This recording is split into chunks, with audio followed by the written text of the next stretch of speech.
आज हम LWR यानी लॉन्ग वेल्डेड रेल्स के अनुरक्षण और निरीक्षण के बारे में जानेंगे।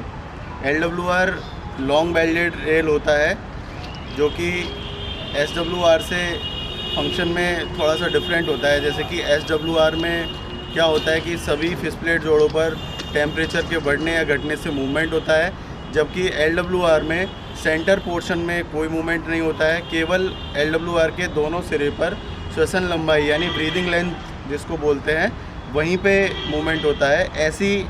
ऐसे सिस्टम को हम LWR बोलते हैं, जिसमें कि बीच में मूवमेंट नहीं होता है टेम्परेचर बढ़ने या घटने से, केवल एंड पर होता है। और एंड पर मूवमेंट को अलाउ करने के लिए हम एक डिवाइस लगा देते हैं जिसको स्विच एक्सपेंशन जॉइंट कहते हैं, SEJ।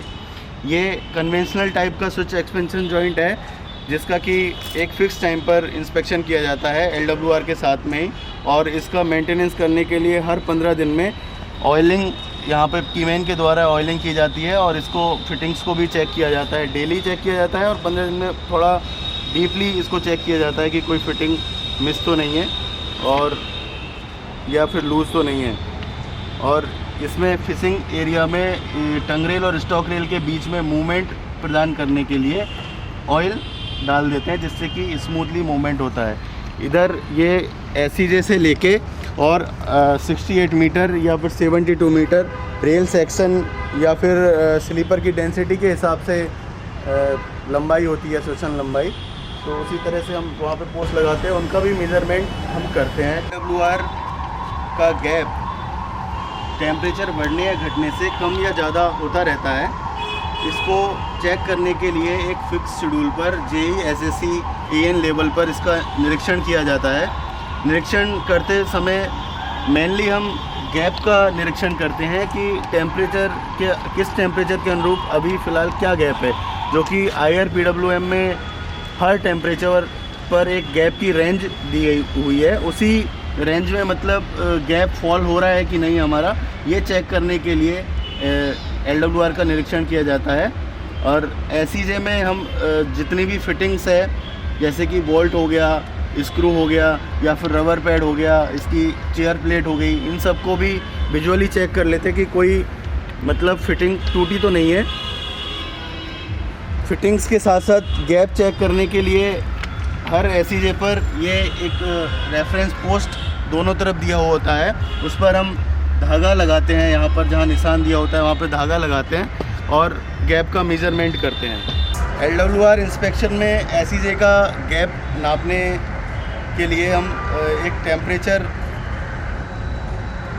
फ़िक्स टेम्परेचर पर गैप लेते हैं, और टेम्परेचर देखने के लिए इस तरह का डायल टाइप का एक थर्मामीटर हम रेल के शेडेड पोर्शन पे लगा देते हैं। जिस तरफ की रेल पर छाया होती है उस तरफ रेल के वेब पर थर्मामीटर को फिक्स कर देते हैं, और लगभग 8 से 9 मिनट के बाद में इस पर देखते हैं कि कितना टेम्परेचर हुआ है। ये 8 से 9 मिनट रेल का टेम्परेचर बता देता है, 8 से 9 मिनट में। इस पर जब टेम्परेचर हम रीड कर लेते हैं तो उसी के अनुरूप हम जब SEJ का गैप लेते हैं तो एक फ़िक्स रेंज में गैप फॉल हो रहा है कि नहीं वो देखते हैं। आइए अब हम देखते हैं कि फ़िलहाल SEJ का क्या गैप है, उसके बाद टेम्परेचर को देखेंगे।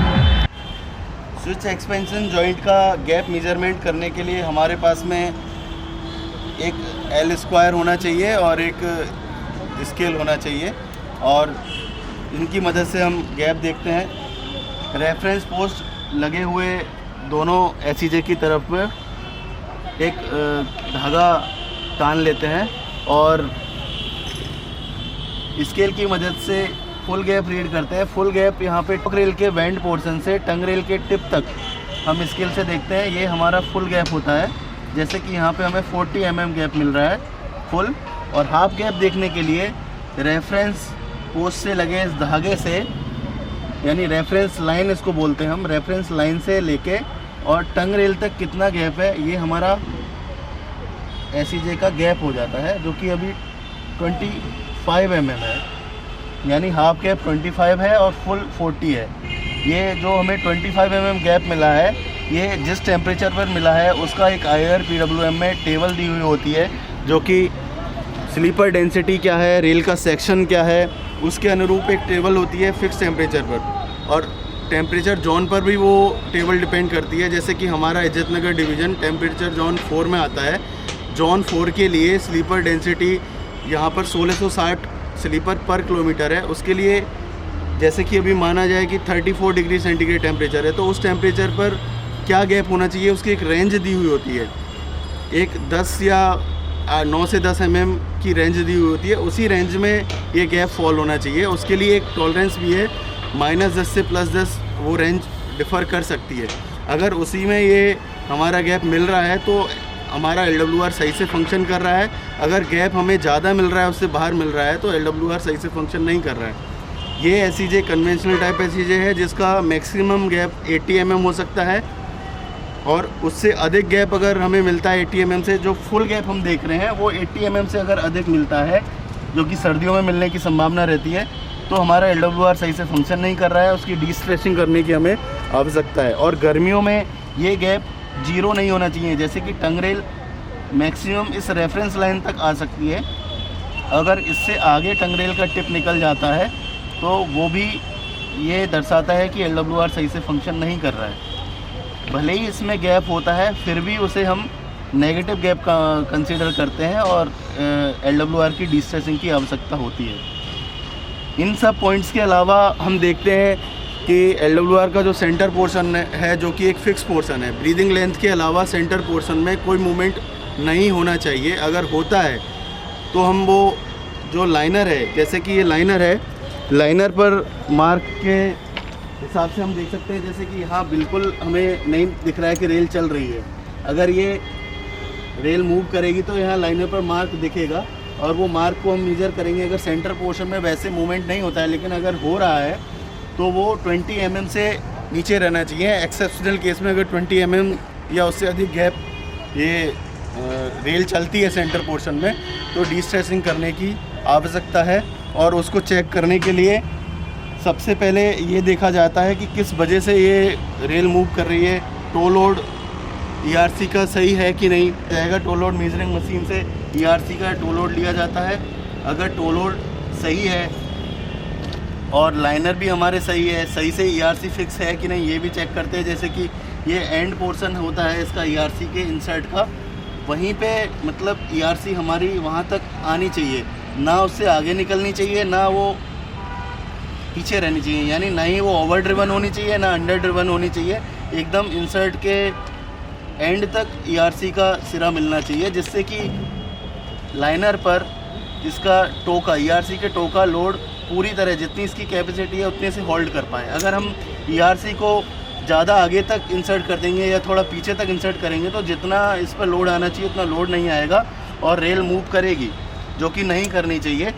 तो ये हम सब चेक कर लेते हैं। और अगर इन सब में कोई हमें मिलता है कि ERC का टो लोड कम है तो ERC चेंज करने की आवश्यकता है डिस्ट्रेसिंग के साथ साथ। लेकिन ERC का लोड सब कुछ प्रॉपर है तो भी इसका डिस्ट्रेसिंग करने की ज़रूरत है। इसका मतलब ये है कि LWR में बलास्ट रेजिस्टेंस या तो कम है, उसकी वजह से दिक्कत हो रही है, या फिर जब रेल को LWR को ले किया गया था उस टाइम पे उसका टेम्परेचर या फिर लेइंग का जो डिस्ट्रेसिंग टेम्परेचर होता है जैसे कि 40 है, उसमें या तो थर्मामीटर डिफेक्टिव था जिसकी वजह से टेम्परेचर सही से नहीं देख पाए थे, या फिर कोई और भी रीज़न हो सकता है जिसकी वजह से ये सही बिहेवियर नहीं कर रहा है। तो डिस्ट्रेसिंग करने की आवश्यकता हमें पड़ेगी।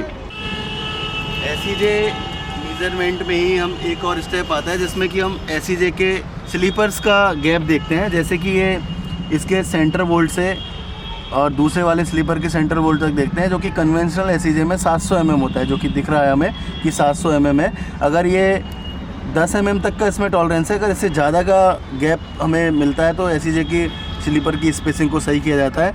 वैसे SEJ की स्लीपर की स्पेसिंग सही रखने के लिए हमने सभी स्लीपर्स को एंगल्स के द्वारा फिक्स किया हुआ है ताकि इनकी स्पेसिंग डिस्टर्ब ना हो टंग रेल के मूवमेंट से। SEJ इंस्पेक्शन में हम देखते हैं कि इसके नट बोल्ट पूरी तरह टाइट है कि नहीं, तो वो इस तरह से स्पाइकिंग हैमर से मार के देखते हैं। अगर ये लूज़ होगा तो थोड़ा मूवमेंट होगा और यहाँ से पता चल जाता है हमें कि कोई नट या बोल्ट लूज़ है कि नहीं। अगर ये लूज़ होता है तो उसे टाइट करवा लेते हैं। और बाकी स्क्रू भी यहाँ पे कोई उठा हुआ नहीं होना चाहिए, पूरी तरह से चेयर प्लेट पर बैठा रहना चाहिए स्क्रू। और हमारी टंग रेल और स्टॉक रेल एक ही प्लेन में रहनी चाहिए, ज़्यादा इनमें डिफरेंस नहीं होना चाहिए। ये सब चीज़ें हम विजुअली चेक कर लेते हैं। जैसे कि हम देख रहे हैं कि ये कन्वेंशनल एसीजे है, इसमें रेफरेंस मार्क और टंग रेल ये सब तो सेम ही रहता है, लेकिन अभी कन्वेंशनल एसीजे की एक लिमिटेशन है कि ये 0.5 डिग्री तक के कर्व में ही हम इसे ले कर सकते हैं, इसीलिए। और मेंटेनेंस भी इसमें थोड़ा सा ज़्यादा है। यहाँ से जो बेंड पोर्शन रहता है यहाँ से टूटने का डर भी रहता है, इसीलिए अभी नए टाइप के एसीजे आ रहे हैं जिनको हम इम्प्रूव्ड एसीजे बोलते हैं, जो कि हमारे ही सेक्शन में कई जगह इंस्टॉल्ड है। इम्प्रूव्ड एसीजे में का डिज़ाइन इस तरह का है कि उसका मेंटेनेंस कम है और उसका ब्रेक होने का डर भी उतना नहीं है, लेकिन उसका मेज़रमेंट का तरीका और जो भी बाकी ब्रीदिंग लेंथ वगैरह सब कुछ LWR में एज इट इज़ है। रेफरेंस मार्क भी वैसे ही मार्क होता है, मेज़रमेंट भी वैसे ही होता है, टेम्परेचर के हिसाब से उसके जो गैप की रेंज है वो भी बिल्कुल कन्वेंशनल एसीजे की तरह ही है। केवल उसका डिज़ाइन डिफरेंट है, जो कि बढ़ते हुए GMT और गाड़ियों की संख्या या लोड को देखते हुए डेवलप किया गया है। 8 से 9 मिनट होने के बाद में जैसे कि ये टेम्परेचर देखने के लिए हमने ये डायल टाइप थर्मामीटर को हटाया और इसमें हम टेम्परेचर देखते हैं। यहाँ पर हमें टेम्परेचर मिल रहा है जो कि 39 डिग्री सेंटीग्रेड मिल रहा है। 39 डिग्री सेंटीग्रेड टेम्परेचर पर जो IRPWM में हमें गैप की रेंज दे रखी है उसके अनुरूप यहाँ पर हमें गैप मिल रहा है कि नहीं, ये चेक कर लेते हैं। अगर वो गैप उस रेंज से बाहर होता है, जो कि -10 से +10 का उसमें टॉलरेंस भी है, तो हम आगे फिर चेक करते हैं कि ये किस वजह से गैप इतना ज़्यादा या कम मिल रहा है। उसके लिए फिटिंग्स हो गया, बलास्ट रेजिस्टेंस हो गया, ये सब को चेक करते हैं। और इसी में हम थर्मामीटर में ये सब टेप लगा के जो मेट के और ट्रैकमैन की सहूलियत के लिए लगा के रखते हैं कि जैसे कि ये येलो वाला टेप है, रेड वाला टेप है और ये ग्रीन कलर का टेप है जिसका कलर अभी थोड़ा फेड है। तो इस ग्रीन कलर में हम मेंटेनेंस कर सकते हैं, लेकिन जो येलो वाले में जब टेम्परेचर जाएगा तो उसमें कॉशियसली हमें मेंटेनेंस करना है। लेकिन रेड वाले पोर्शन में जैसे ही टेम्परेचर जाएगा, यानी TD+20 से ऊपर जैसे ही टेम्परेचर जाएगा, तो हमें ये जो मेंटेनेंस है वो कॉशियसली करना है। TD+20 से ऊपर जाते ही इस तरह का कोई मेंटेनेंस नहीं करेंगे जैसे कि LWR में बकलिंग का ख़तरा हो। और उसी तरह से हमने नीचे ये सर्दियों के लिए टेम्परेचर रेंज जो है TD-30 जो होती है हमारी, जैसे कि 10 डिग्री सेंटीग्रेड है, यहाँ का TD40 मानते हुए 10 डिग्री सेंटीग्रेड से नीचे ये रेड लगा रखा है जिसमें कि हमें मेंटेनेंस नहीं करना है, पेट्रोलिंग स्टार्ट कर देनी है। TD+20 पे भी पेट्रोलिंग स्टार्ट कर देनी है, उसके लिए हमने रेड टेप लगा रखा है। और मेंटेनेंस कॉशियसली करना है या फिर नहीं करना है, बहुत आवश्यकता होने पर ही लिफ्ट करना है ट्रैक को, उस तरह की सावधानी के लिए येलो टेप लगा रखा है। लेकिन जो ग्रीन टेप है बीच वाला पोर्शन, उसमें हम इसको मेंटेनेंस रेंज बोलते हैं, जिसमें मेंटेनेंस कर सकते हैं।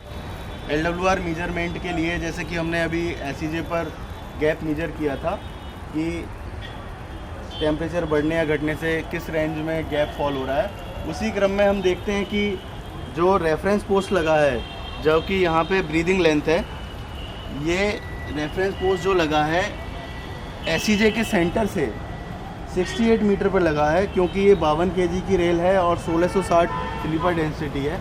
उसमें जो रेजिस्टेंस हमें मिलेगा, इसका बलास्ट का रेजिस्टेंस और रेल जो भी रेजिस्टेंस फेस करेगी, उसके बेस पर एक ब्रीदिंग लेंथ फिक्स की गई है जो कि 68 मीटर होती है 52 kg और 1660 स्लीपर डेंसिटी के लिए।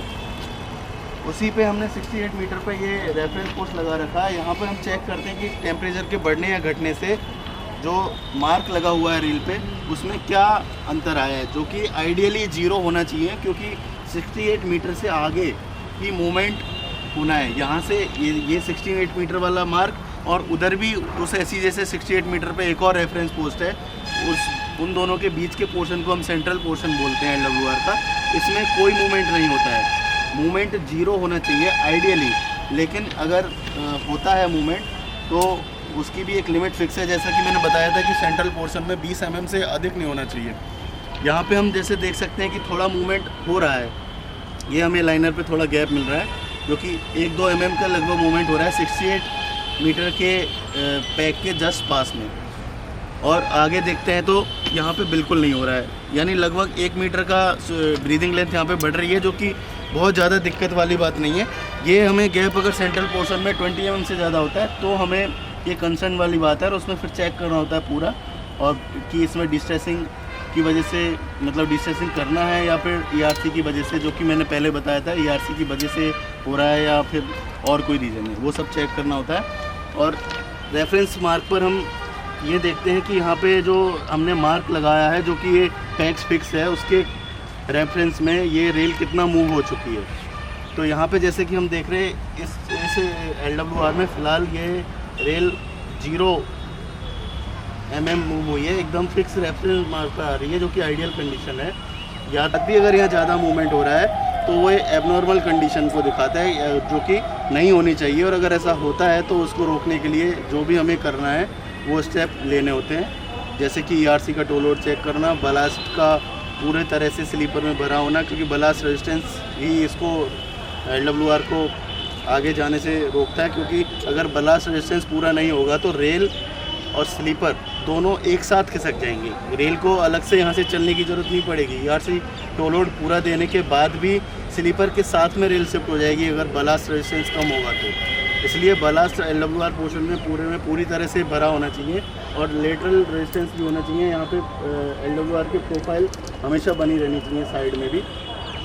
ये सब चीज़ें हमें LWR इंस्पेक्शन के दौरान ध्यान रखने योग्य बातें हैं, जो कि खासकर पीक समर में और पीक विंटर में मेनली इसका इंस्पेक्शन बहुत कॉशियसली किया जाना चाहिए। और इंस्पेक्शन के दौरान ये भी देखते हैं कि LWR पोर्शन में कहीं भी सन किंक तो नहीं बन रहे हैं, जैसे कि कहीं पर अगर मूवमेंट अलाउ नहीं हो रहा है तो सन किंक फॉर्म हो जाते हैं, जिसकी वजह से ही बकलिंग का डर रहता है। ये सब बातों का भी ध्यान रखना होता है। LWR में गैप और रेफरेंस पोस्ट के मेजरमेंट के अलावा हम ये भी देखते हैं कि उसके बलास्ट की प्रोफाइल प्रॉपर बनी हुई है या नहीं, स्लीपर्स में बलास्ट क्रेप बलास्ट पूरा भरा है या नहीं, जिससे कि पूरी तरह से रेजिस्टेंस मिले रेल को, और वो टेम्परेचर बढ़ने या घटने से जितना उसको बढ़ना या घटना चाहिए उतना ही बढ़े या घटे, उससे ज़्यादा ना बढ़े घटे, और ऐसी जगह पर गैप लिमिट से बाहर ना हो। और इसी के साथ ये भी देखते हैं कि LWR पोर्शन में कहीं पे भी ट्रेसपास लोकेशन ना हो, जिससे कि हमारी शोल्डर बलास्ट कहीं पे कम हो गया है या फिर शोल्डर बलास्ट बचा ही नहीं है, बिल्कुल हट गया है, जिससे ऐसा होने पर बकलिंग का खतरा रहता है। इसलिए इन सब चीज़ों पर भी हमें ध्यान रखना है कि शोल्डर बलास्ट प्रॉपर तरीके से हो, बलास्ट की प्रोफाइल मेंटेन रहे, ताकि बकलिंग का कोई डर ना हो। और ये जैम्ड ERC भी बकलिंग का कारण बन सकते हैं, तो कोई भी ERC जाम ना हो। अगर जाम ERC है तो उसे रिप्लेस करें, उसकी ग्रीसिंग करें प्रॉपर, तो जाम ERC भी नहीं होना चाहिए। अगर हमारा ऐसी सही से प्रॉपर फंक्शन नहीं कर रहा है तो वो सीधा इंडिकेशन है कि उसका डिस्ट्रेसिंग टेम्परेचर बदल चुका है, जो कि डिस्ट्रेसिंग टेम्परेचर मेंटेनेंस के दौरान भी बदल जाता है। जैसे कि कभी रेल बदली हमने LWR में और उस टाइम पे टेम्परेचर कुछ और था, 50 डिग्री सेंटीग्रेड था, हमने रेल डाल दी, तो उसमें हम बहुत छोटा टुकड़ा डाल देंगे, क्योंकि जैसे ही रेल वहाँ से हटाएंगे तो रेल पास आ जाएंगी और टुकड़ा छोटा डाल देंगे। तो इस तरह से उसका डिस्ट्रेसिंग टेम्परेचर फ्रैक्चर के दौरान भी इसी तरह से कम या ज़्यादा हो सकता है। फ्रैक्चर हुआ, वहाँ पे गैप बन गया 30 mm और हमने कट करके रेल डाल दी, यानी लंबी रेल हमने इंट्रोड्यूस करवा दी उसमें, तो बकलिंग का खतरा हो जाता है।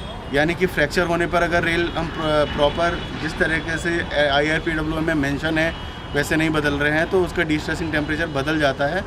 जैसे कि हम 40 डिग्री सेंटीग्रेड सेट किए, लेकिन रेल बदलने से ही वो 35 या 45, 50 तक हो सकता है, अगर बिल्कुल ही लापरवाही की जाए। तो इन सब चीज़ों पे भी ध्यान रखना होता है। मेंटेनेंस के दौरान हम रेल अगर बदलें तो प्रॉपर IRPWM में जो गाइडलाइंस दी गई है उनको फॉलो करते हुए बदलें, कि अगर जिस टेम्परेचर पर हम रेल बदल रहे हैं उस टाइम मतलब कितना हमें रेल पीस निकाला है उतना ही इंट्रोड्यूस करें उसमें, चाहे उसके लिए हमें वो टेम्परेचर का वेट करना पड़े, कॉशन लगा के रखना पड़े।